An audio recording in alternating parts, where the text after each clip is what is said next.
Good day to you all. Permit me to start by being silent for some time for the repose of our gallant and brave youths that were shamelessly massacred by the cowardly killer soldiers.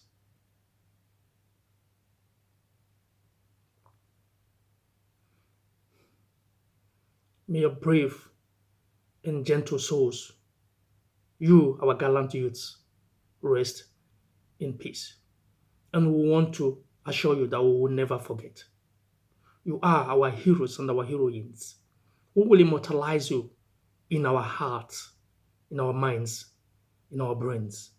We will draw your pictures everywhere, in the air, even in the ocean.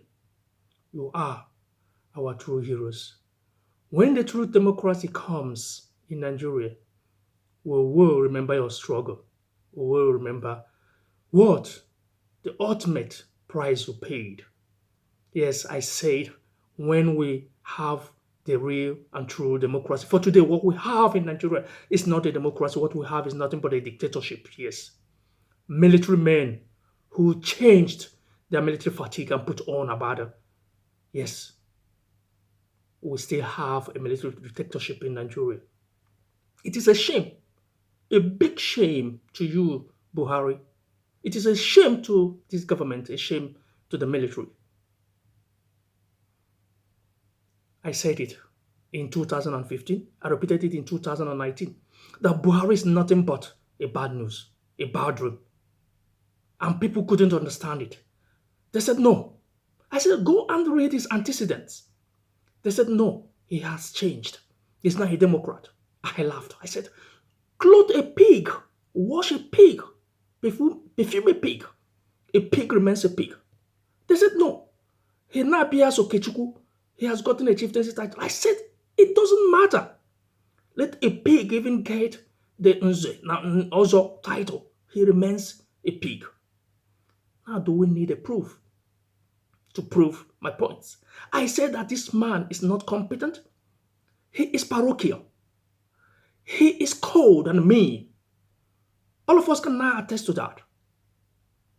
A man whose subjects we are calling, the youths we are calling, barely calling on him, requesting, pleading, we want to hear from you. They called him father. You are our president. We want you to speak to us. Talk to us. Our ears are itching. We want to hear your voice. Before the massacre that took place on the 20th happened, he remained mute. He couldn't find his voice. But if a goat dies in Washington, in US, he will send his condolences. If a sheep dies in France, this same man will send his condolences.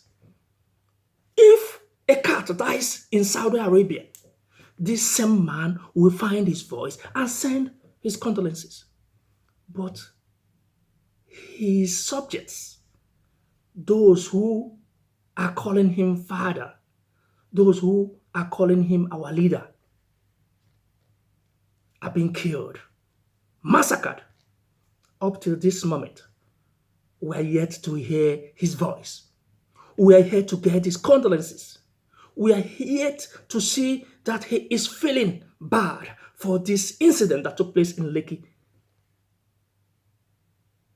It is a shame, a big shame, that the person that calls himself constitutionally the commander of armed forces would stay and watch innocent Nigerians, youths that had nothing but flags, and we are singing the national anthem, and they were massacred, brutalized, killed in cold blood by the soldiers, and he cannot come out and condemn it. So, what then should be the conclusion of a reasonable person? What then should be your gaze? These poor, innocent youths were only protesting peacefully and asking for the government to feed their pulse and be sensitive to their plight. These were their crimes. But this same president is a beneficiary of freedom to your assembly, protects freedom to you asking for your right as a citizen of a country. Yes, I remember he protested during the time of Goodluck Jonathan several times, and nothing happened to them, to him and his cronies. He became the president of Nigeria because there was rule of law, because the then president gave him the opportunity never thwarted his right or never went against his right, never used the military against him when he was also protesting for good governance, as he called it then. But today, what are we witnessing? A set of a different rule where protesters will be molested and killed. And you, the military, should be ashamed of yourself. You should be ashamed of your art, your dastardly art, killing innocent civilians who were even out there also protesting for your own cause, asking for a better tomorrow, a better Nigeria, so that you yourself, who is not well paid, well taken care of, would also be a beneficiary of all these goodies that they have been agitating for. You went out and massacred them. You have massacred sleep, and you will sleep no more. You have massacred peace, and you will have no peace in your life. You have massacred happiness. These kids were just joyfully protesting, and you will never have joy in your life. It is a big shame, you government and your cronies. Why did you even go to Lekki? Lekki happened to be the most peaceful protesting ground. What is the argument you have? Why should you use soldiers against them? The only argument probably I think you have should be that Lekki, because of the level of organization and the type of people that were gathering there, one would ordinarily think that Lekki protesters they are the head of the whole protest going on in the country. Lekki protest is like the mother, and your idea was that if you can kill the mother of the protest, the children will all scatter. If you can put fear in the minds of Nigerians, the youths, then they will all scatter. This has been your strategy, and that was exactly what you did. You instilled fear, you wanted to instill fear in the minds of these youths so that they will all scatter. For how long are you going to use brute force against your people? For how long are you going to use fear to rule your people? For how long are you going to use high-handedness to rule your people? These people voted you in to come and be their servant, not to come and be a dictator and be a killer and a murderer.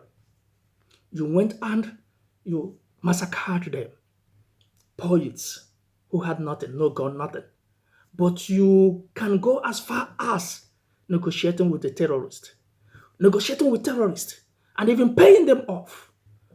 But you now found your strength.